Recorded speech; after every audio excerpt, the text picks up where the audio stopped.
resolveu isso. Eu tomei ayahuasca 3 anos seguidos aqui do lado da sua casa, né? Fiquei 3 anos, porque eu fiquei fanática. E eu não teria feito se eu não tivesse sido fanática. Foi ótimo ser fanática, sabe?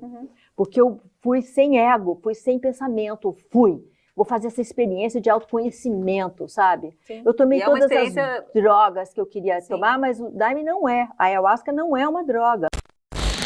Seitas são grupos que se desviam de crenças tradicionais e podem misturar várias religiões com filosofia e xamanismo.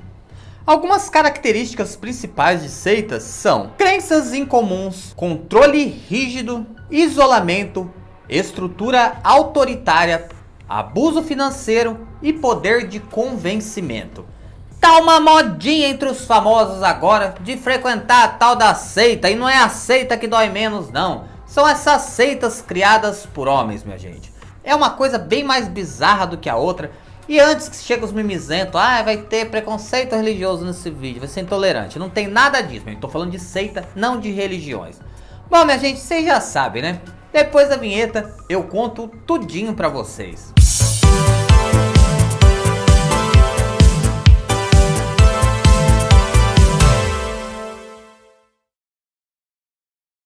Olá, meus amigõezões e minhas amigõezonas, é tão bom ter vocês aqui. Deixa o joinha pra mim, né, antes que eu comece a contar toda a história, porque hoje vai valer a pena, minha gente. É cada história sinistra de vários famosos que estão entrando nessas seitas aí. Algumas até que são ok, outras, minha gente, acontecem cada coisa absurda.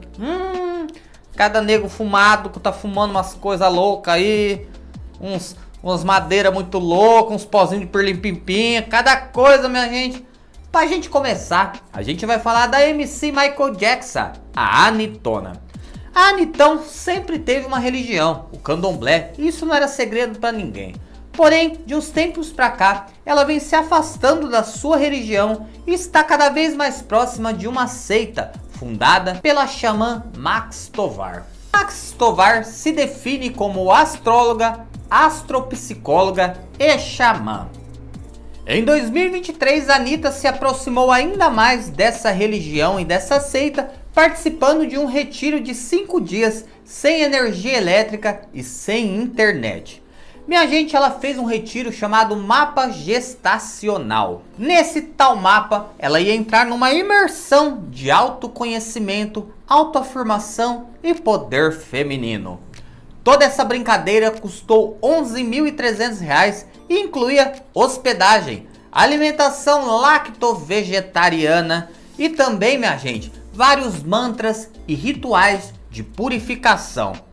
R$ 11.300 para dormir numa barraca, ficar sem internet, sem água encanada, sem luz.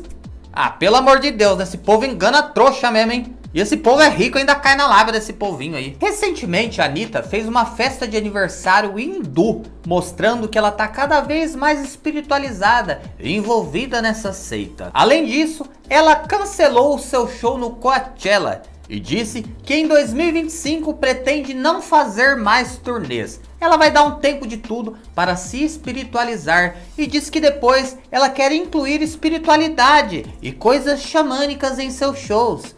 Bom, tomara que a Anitta fique muito tempo nessa seita mesmo, que daí pelo menos não faz show, não fica tendo notícia, ia ser maravilhoso, né? Os fãs da Anitta, minha gente, tá criticando ela. Falou que depois que ela começou a tomar as ayahuasca da vida aí, ela não quer mais se apresentar, não quer fazer mais show, tá super zen, né? Ela não tá nem maltratando o público dela, olha que milagre, minha gente, que ela vive dando coisa no público dela, tá sossegada e o público não tá gostando disso. Porque tem, né, minha gente, as tietes da Anitta que gosta de ser escorraçado por ela, que gosta de ser xingado, que ela só farta bater nos outros em cima do palco. Eles estão tristes por conta disso. Diz que essa fase namastê de Anittona não tá fazendo muito bem pra ela. Bom, minha gente, mas essa Max Tovar, essa xamã, ela também recrutou diversos outros famosos, como Ludmilla Dyer, que foi a pessoa que apresentou a Anitta pra ela. Fernanda Souza e Thiaguinho já frequentaram muito tempo, inclusive foi lá que a Fernanda disse que se libertou para assumir a sua sexualidade.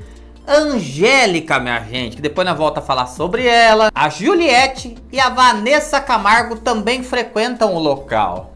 Bom, por falar em Angélica, vocês lembram, minha gente, que eu falei num vídeo ano passado que uma mulher processou a Angélica por perseguição religiosa? Uma mulher que não teve o nome informado, minha gente, ela procurou a justiça para dizer que a Angélica a estava perseguindo para que ela fosse fazer parte da sua religião, uma seita. E a mulher teria dito para Angélica: não, Angélica, textão, me deixa em paz, eu não quero fazer parte disso. Mas a mulher disse que sempre que saía de casa tinha um carro preto lá fora.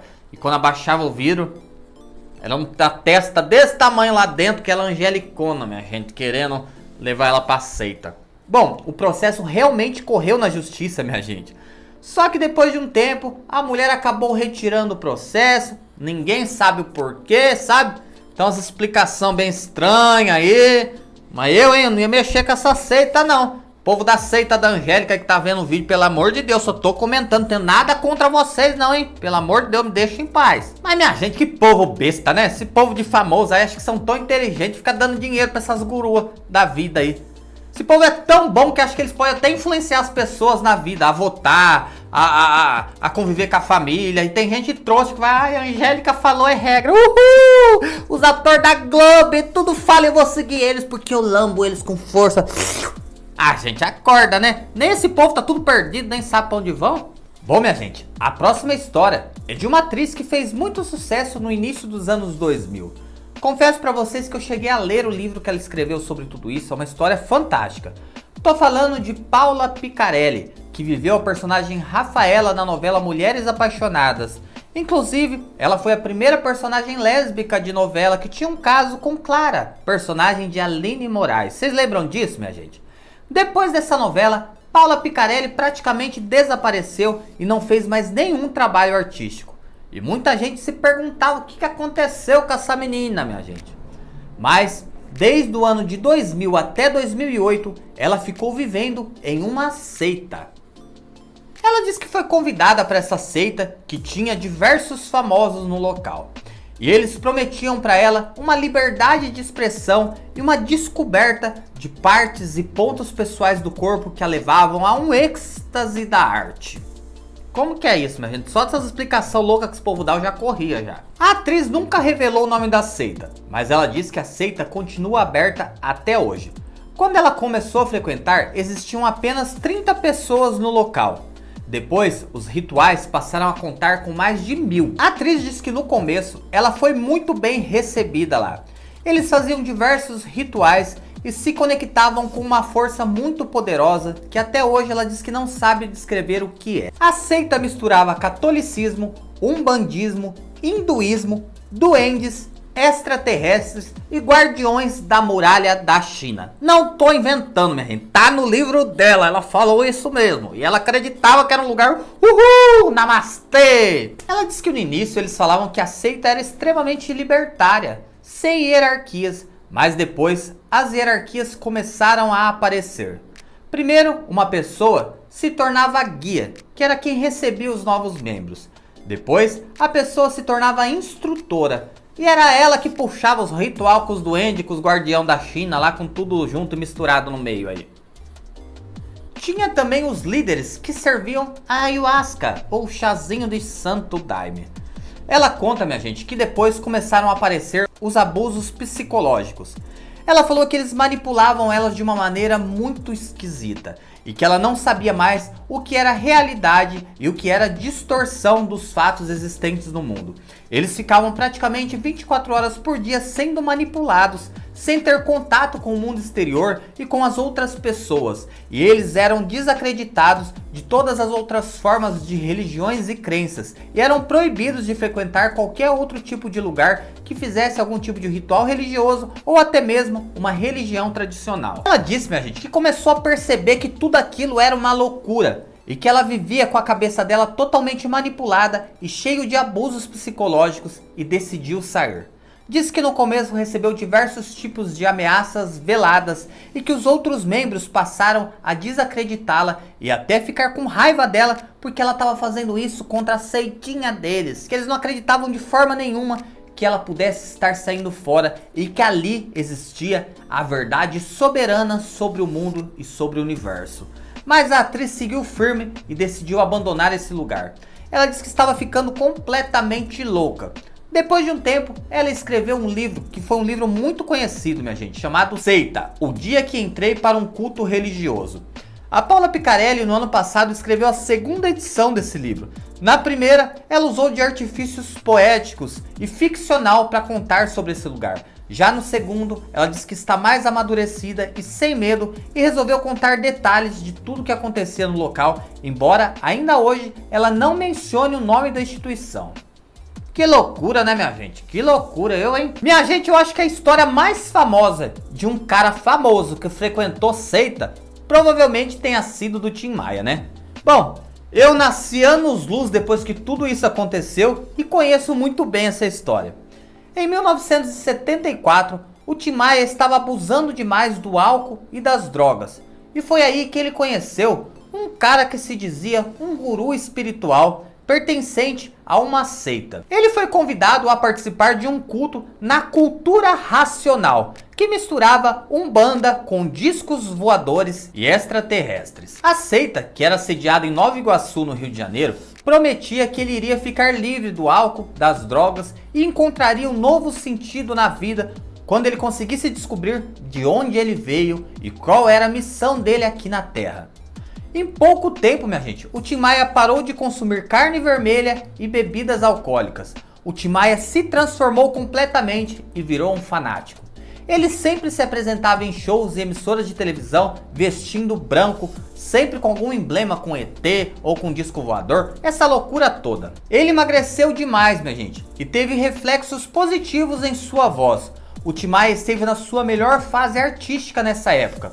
Ele lançou 2 discos, Tim Maia Racional 1 e Volume 2. Os discos, minha gente, foram recordes de venda. E até hoje muita gente fala que foram um dos maiores trabalhos que Tim Maia fez ao longo de sua vida. E sem medo distinguir o mal e o bem. Que beleza! Bom, minha gente, a doutrina pregava que através da leitura de centenas de livros, eles atingiriam uma purificação racial. E através disso, a humanidade seria livre. E eles teriam cada vez mais o potencial de cura e de atração para trazer o iluminismo até as pessoas. Só pela essa explicação já acho um negócio extremamente bizarro. Profissionais, como se autodenominam, são liderados por Mestre Manuel Jacinto Coelho, um ex-ferroviário, ex-jogador de futebol, ex-violonista e ex-umbandista que se diz iluminado pelos seres do espaço. Por que a criação dessa comunidade, Sr. Manuel? Ô menina, a criação dessa comunidade é porque tinha que chegar a época de ser criada essa comunidade. Tinha que chegar a... Eles misturavam espiritismo, metafísica, ecologia e psicologia, além de misturar ufologia no meio também, falando sobre os discos voadores e que o Deus central de toda a Terra era um alienígena.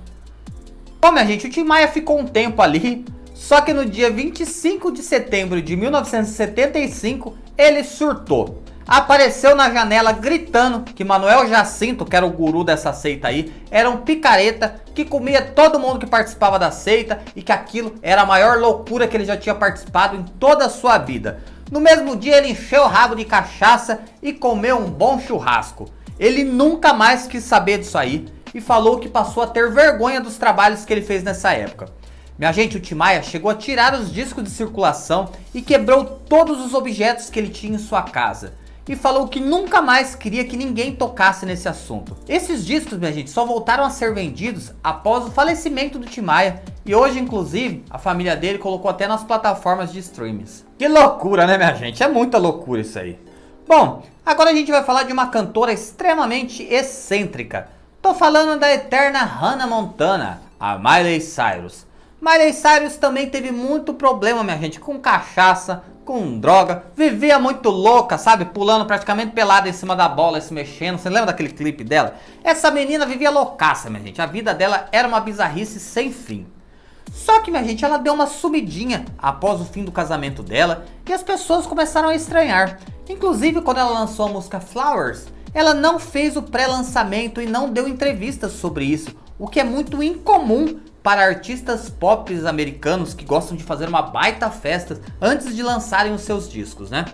e agora tem uma provável explicação para tudo isso. Ela foi vista com frequentadores da Modern Mystery School, uma escola de treinamento que na verdade dizem que é uma baita de uma seita. Essa seita está presente em mais de 60 países espalhados no mundo inteiro.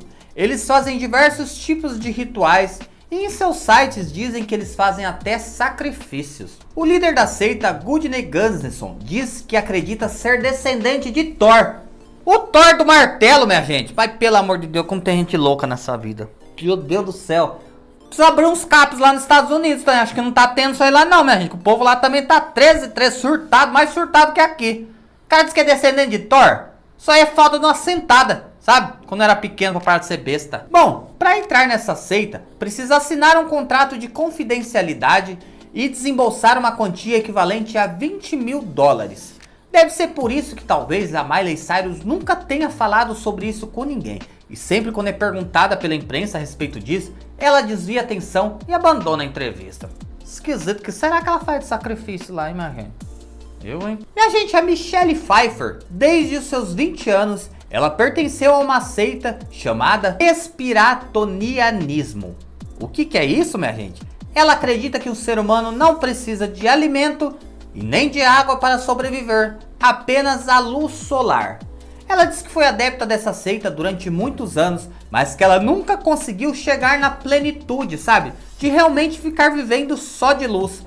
Isso me fez lembrar de uma brasileira que também fez essa palhaçada toda. Minha gente, no início dos anos 2000, a Flor Fernandes, sabe a Flor do SBT que fez a Fazenda? Ela tem uma irmã que é cientista. E a irmã dela lançou um desafio de viver de luz por mais de 30 dias. Depois disso, a Flor também participou. E elas foram acompanhadas de perto pelo programa da Márcia Goldsmith, o Hora da Verdade lá na Band, minha gente. Bom, programa da Márcia, né? Tinha aquela credibilidade. Então não dá pra gente saber se de fato eles não davam comida pra elas lá, né? Segundo ela, sem comer nenhum tipo de alimento sólido, só recebendo luz solar. Mas eu lembro que quando acabou o desafio, a Flor foi pra um restaurante comer lasanha. Achei meio suspeito essa história. É a fotossíntese mesmo, só que os 7 dias você não pode ver TV, não pode receber visita, só pode ler coisas que te levem à espiritualidade. Meu, chega uma hora que você não sabe o que você faz. Eu piro. Mas a minha irmã, para mim não ficar preocupada, ela pediu para passar com alegria, bem. Ela não dormia. Eu, 5 horas da manhã, tomei dela, Flor, posso fazer seu café da manhã? Só de sentir o cheiro, a fome passa, é muito legal. Ela fazia comida para mim. Aí ela fez, eu amei, fui fazer, só que eu, um ser inferior à minha irmã, que a minha irmã é minha mestra, tive muita dor na cabeça. Minha cabeça zumbido, eu tive um zumbido no 16º dia, tão alto, eu pus lá o meu testemunho, que eu pensava em bater a cabeça na parede, que eu colocava música, fone de ouvido, não, era dentro da cabeça. Eles vibrando no meu corpo para eu conseguir me elevar, porque eu era muito para baixo mesmo. O povo inventa cada coisa, né, minha gente? Se não precisava de comida pra viver, Deus não tinha feito as comidas, né? Ele tinha falado pra nós ficar que nem um jacaré, ficar peladão, tomando banho de sol todo dia em cima da laje. Ah, foi gente besta. Minha gente, o cãozinho dos teclados, sabe? Que parece um cãozinho mesmo, só pôr a manga na boca. O Frank Aguiar disse que há 10 anos atrás ele estava em uma missão. Foi fazer um show lá no Acre. E lá nesse show, ele conheceu uma pessoa que disse que ele precisava ir até um local onde servia Santo Daime, a famosa ayahuasca.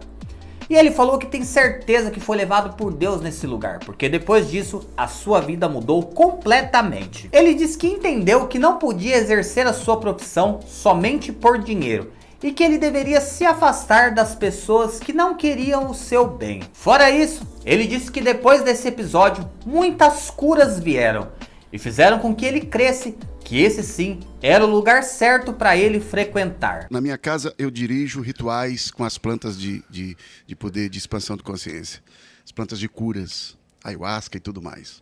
Eu sou dirigente. Ayahuasca, aquele chá? É, aquele chá maravilhoso de curas e tudo, que muitos que não conhecem ficam com preconceitos, julgando e tudo. Maravilhoso. Aquele chá tudo... não é Não, aquele perigoso? negócio de falar perigoso nada, rapaz. Tu já tomou? Só fala essas besteiras que nunca tomou. Eu nunca tomei. Então, Eu tô perguntando porque de repente há 10 anos eu mudei minha vida, minha saúde, meu emocional. Elevei minha vida em todos os sentidos. E eu conheci ela num desses dias.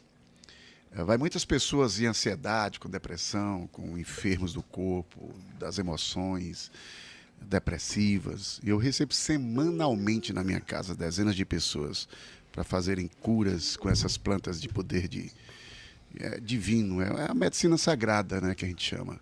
Hoje ele faz parte de uma comunidade que serve ayahuasca e diz que segue todos os preceitos desse lugar, pois aprendeu a descobrir quem ele é internamente e hoje ele se sente um homem muito melhor do que ele era anteriormente.